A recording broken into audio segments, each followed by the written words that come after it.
Hello everyone, welcome to my channel Lecture Notes. So today I'll be explaining chapter 3 of the novel Arjun, which is written by Sunil Gangopadhyay.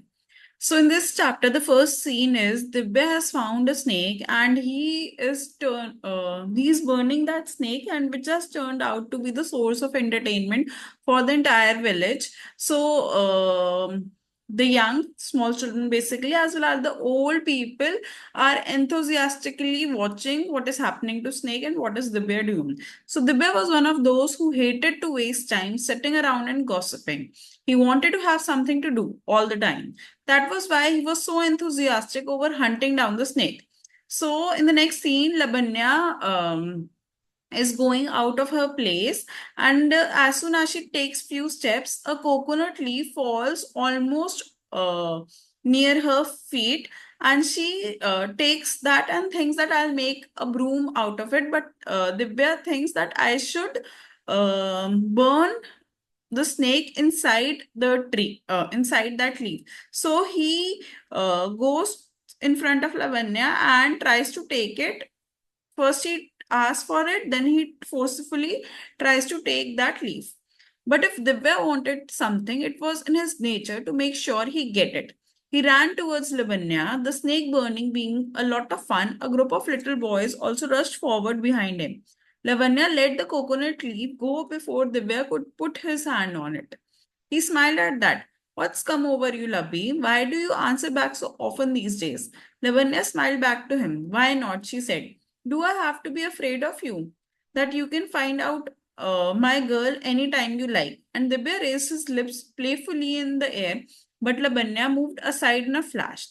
He called her again. Don't go off like that, Labbi. Listen, there is something I want to discuss with you. But Labanya didn't reply. She walked rapidly.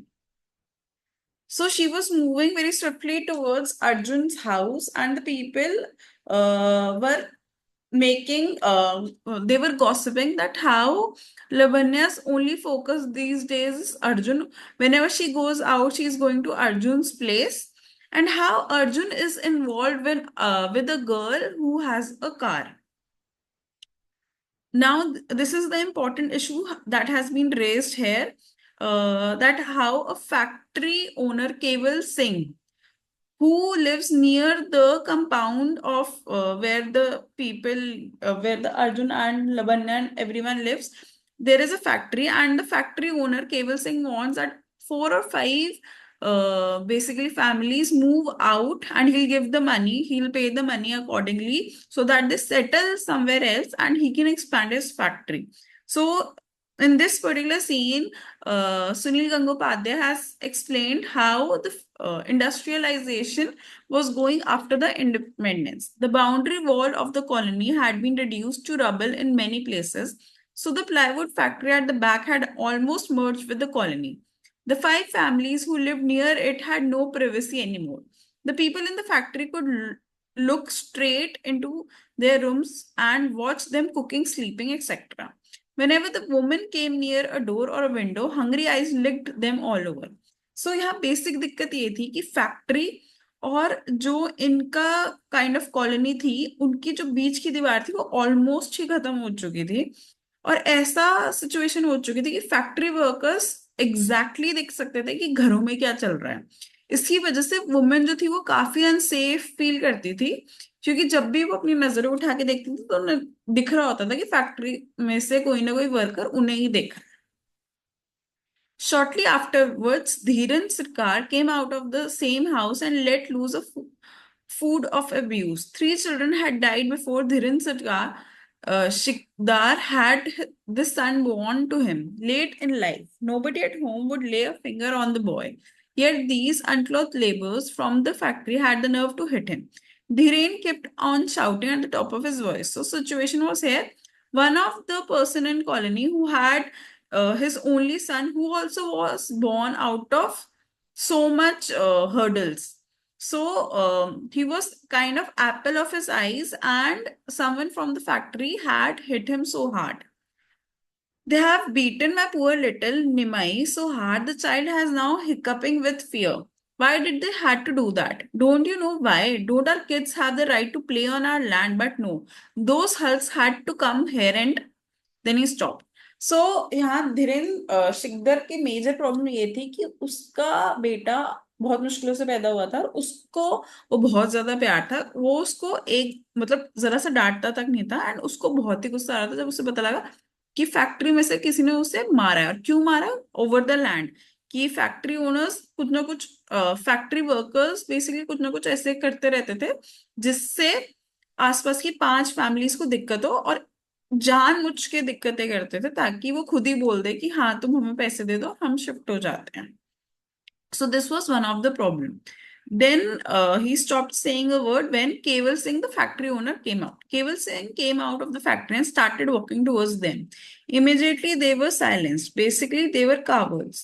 However, much they shouted and raved, it took only the sight of a big, strong man to take the wind out of their sails. So, as soon as the Keval Singh came out, he stopped talking. Look how filthy these boards have become. That's why I asked you all to move your houses backwards. I would pay all the cost, you know. So again वो कहता है कि तुम्हें इतनी ही problems आ रही है, मैं तो कह ही रहा हूँ प्रॉब्लम्स आ रही है, मेरी फैक्ट्री में से जो धुआं आता है उसकी वजह से पूरा यहाँ डर्टी हो रखा है, इतनी सारी प्रॉब्लम्स है, मैं तो कह रहा हूँ you take the money and you can shift somewhere else. What Keval Singh really wanted was, and this was his master plan basically, what Keval Singh really wanted was to expand his business. He was having a good run of luck, but the only way he could expand was by going inside the colony. He had proposed that the 5 or 6 families in the past part of the colony adjusted to the factory move their houses to the unoccupied area near the pond. At one time, everyone used to compare. सो ये basically problem थी. इतने में एक लड़का ये बात सुनता है जो अनएम्प्लॉयड होता है, वो उठ के कहता है कि why should we shift? If it's not our land, it's not your land also. तो केवल सिंह और most showing his power he says, धमकी देता है कि मैं चाहूं तो मैं प्रॉपर्टी के लीगल हायर को से बात कर सकता हूँ, and then we will decide who can buy this land and who will have the proper rights over this land. Now, here, Arjun's mother, Shanti Lata, has been described that how she was in the past and now is the present scenario. At one time, everyone used to compare Shanti Lata to the image of goddess Lakshmi. If you leave an image outdoor for a long time, the sun and the rain will discolor it. That was how she looked now. She still wore those old fashioned chemise instead of blouses and saris made of white unbleached cotton. When she heard about Arjun, she had fainted immediately. But as soon as she recovered, she had rushed home, and it was she who had taken charge of organizing medical care and getting him to the hospital. She had to leave home a helpless young widow, referring to herself, but she was no longer like that and had acquired the ability to take control of situations with a firm hand. तो पहले अर्जुन को कुछ होने से पहले वो बहुत ही अबला नारी टाइप्स थी जिसको किसी ना किसी की सपोर्ट चाहिए होती थी. पर अब जैसे ही अर्जुन को कुछ हुआ, उसे रियलाइज हुआ कि she is the one, she needs to take a stand. And initially at the news of Arjun she fainted. कि उनको समझ नहीं आता कि the husband died, then the elder child died, now it was a thing about youngest. But as soon as she came to know that Arjun is alive but he is only wounded, she took the charge, she took him to the hospital, and she was doing whatever she was required. So in the earlier chapter we had known that Shanti Lata was only 33-34 years when she came to India, and she had been compared to really beautiful woman. Now they have compared it to a beautiful painting which is kept outside, and because of the rain and sun, it becomes discolored. So similar is the case of Shantilata. The aging had made her a fainted picture. She was still beautiful, but she had lost her youth. So here, there is a conversation between Labanya and um, Shanti Lata, the mother of Arjun. She wants to inquire that when is Arjun coming? Shanti Bishi, who turned off your light last night? Why you think I can't do it myself? I know you can't. Arjun always turns off the light in your room.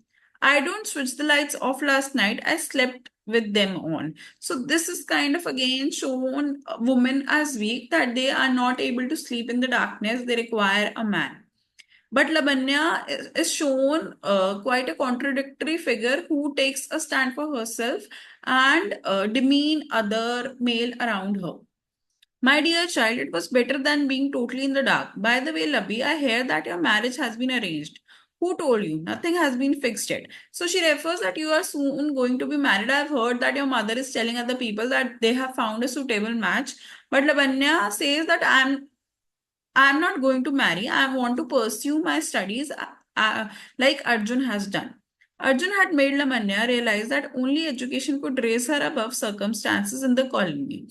So, Arjun was the educated one and he kind of motivated other people to study. So, similar was the case of Lavanya, though she had failed in one semester, and that was the reason she was repeating 1 year, but still she had a passion that she wants to do something in studies. It was not very realistic for inhabitants of colonies like these to have any ambition. Survival itself was an achievement. After all, how much more was there left to ask for people who had eluded death and traveled grim distances? So, after partition, many people did not have any aim. They were only thinking about survival, the bare minimum survival to get food. Nobody was thinking about education and how they could better their lives. Their only aim after such a horror that they have gone through, their only aim was survival. He was no longer a person. Referring to Arjun, he is here is Arjun. He was no longer a person from colony alone. He had become a citizen of the country he now lived in. Labanya wanted a life like that. Because of his education,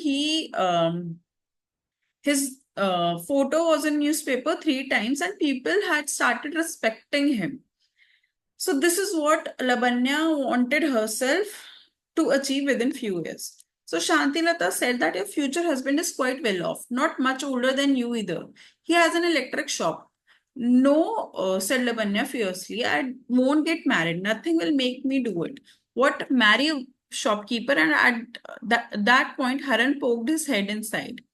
And Haran is a taxi driver. Basically, earlier he was a priest, and now he's driving a taxi. And now he has come to ask that when is Arjun coming back? Let me know so I can go and fetch him in my taxi from hospital to the home.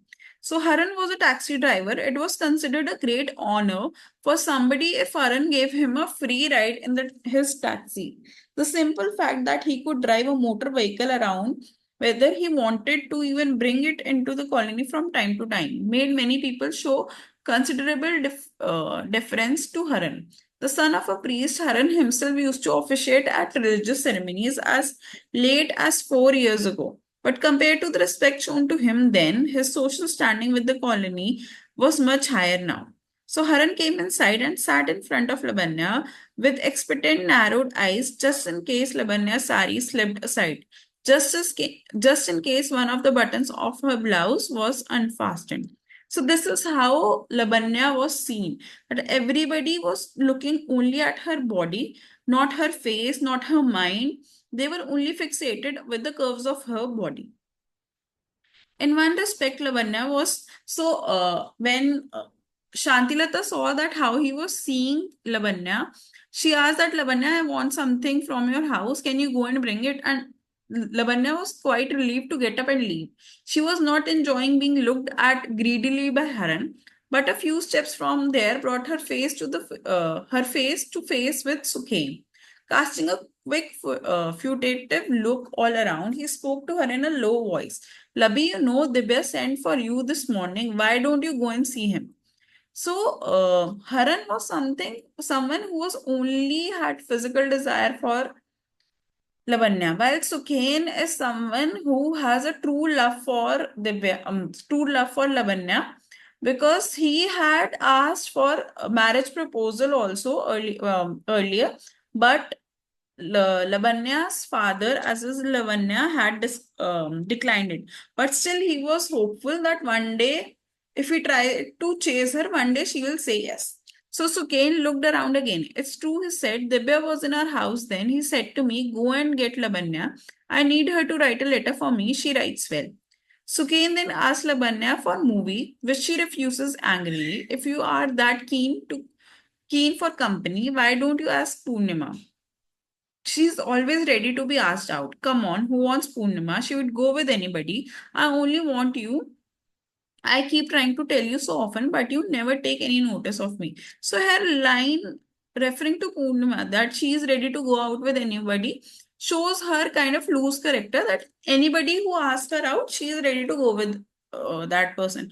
While on the other hand, Lavanya is very considerate about her image. She doesn't go out with anybody and she is focused on her study as well as her image. And Sukain here is trying to impress Lavanya, trying to pass some time with her because he has fallen deeply in love with her. As you are getting much too arrogant these days, the only person you care for is Arjun.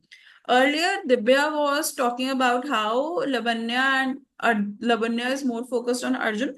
Now, here Sugain has directly made a comment that how Lavanya is only taking care of Arjun, how she goes out and only goes out to the house of Arjun. He here has been referred to Sukhi. He wanted to marry Lavanya. He did have a job at the bakery with 115 rupees a month, but his whole appearance was so much at odds with Lavanya's blooming health and vigor that her father himself had rejected the proposal.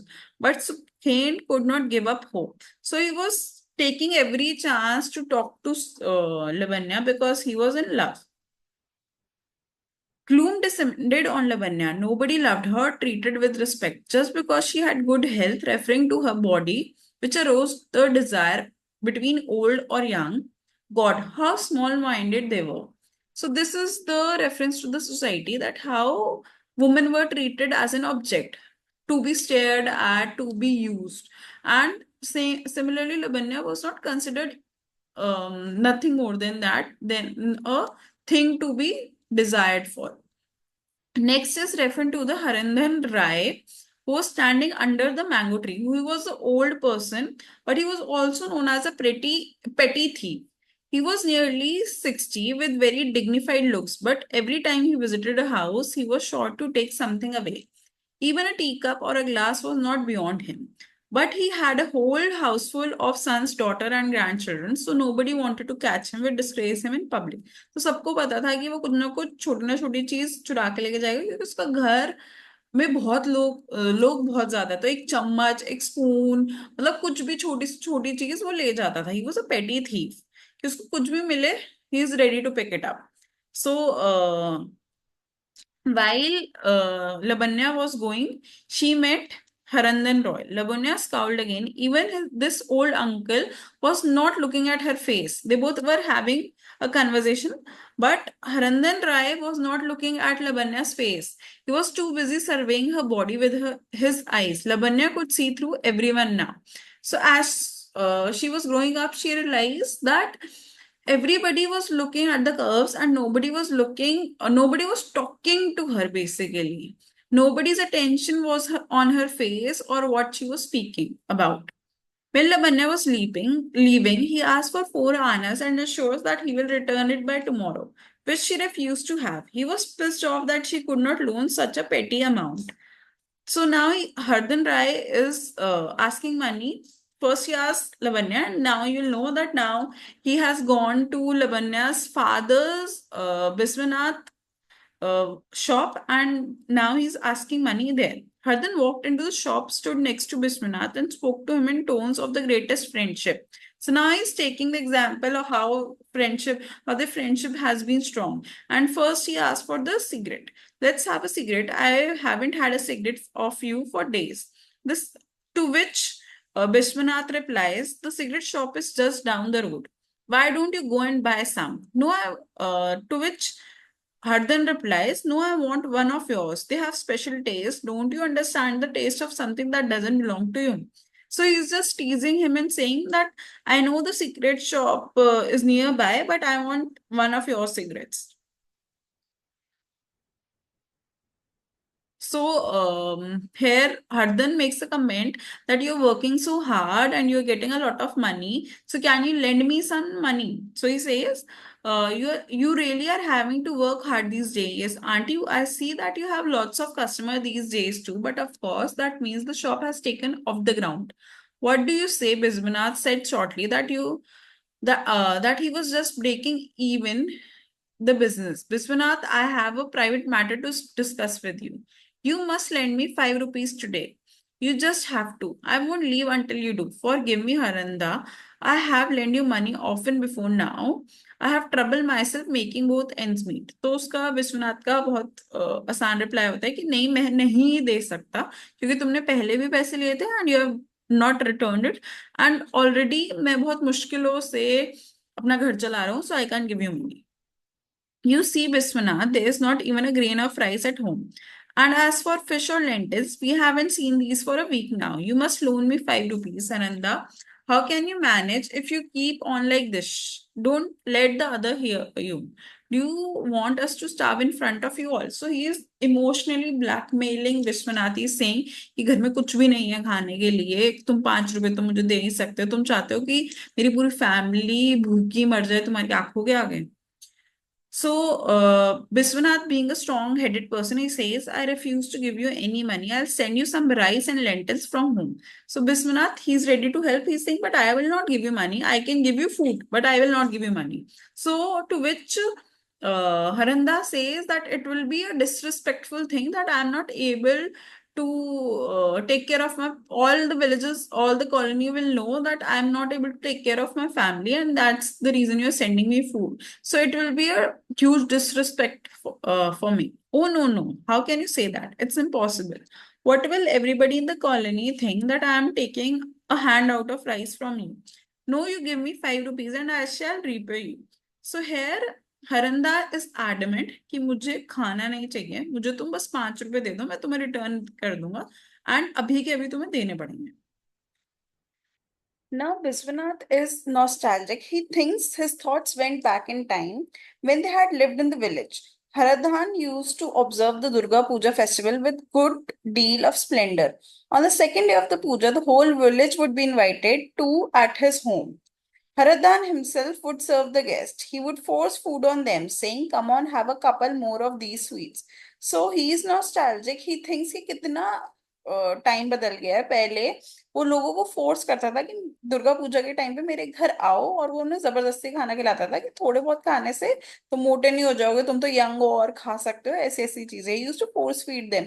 And now such time has come after partition that such wealthy people are in such a situation where they have to ask money for such petty things. So in reality, he is not asking money. Haradhan is not asking money for food. He's asking for gambling. Then Biswanath says him directly, I shall never give you money. As soon as Saturday comes around, you need money, and as soon as you get it, you go over to the bookies to bet on the matches. I don't know how you get this addiction from for racing, Haranda. You never knew about these things in the village. These are habits for rich people, not for poor people like us. तो एक बार पहले भी reference था कि mental illness एक ऐसी चीज है जो रिच पीपल को सूट करती है. Similarly betting is something that suits rich people because they have ample of money कि वो उसे ऐसे यूटिलाइज करे. But poor people need to work hard and earn money for their survival. So this thing is for enjoyment only, and this should not be done by poor people. To which Harandan replies, you think you can turn your luck by gambling. This is said by Biswanath. Does that ever happen to poor people? You would be far better off you tried to look for some work. You could at least have opened a little shop. So he's saying कि तुम अगर थोड़ा सा capital इकट्ठा करके shop खोल लो, चाहे cigarette shop ही खोल लो, it will be better for you. So to which हरंदान सेज कि ऐसे ही शॉप नहीं खोली जाती. We require a lot of capital to invest. And then this fight turns into a comic scene where Vishwanath says कि हाँ, अगर सिगरेट की शॉप खोल भी लोगे तो maximum cigarette you will have and you will not never have any kind of profit. So thank you for watching this video. In the next video, I'll be explaining chapter 4.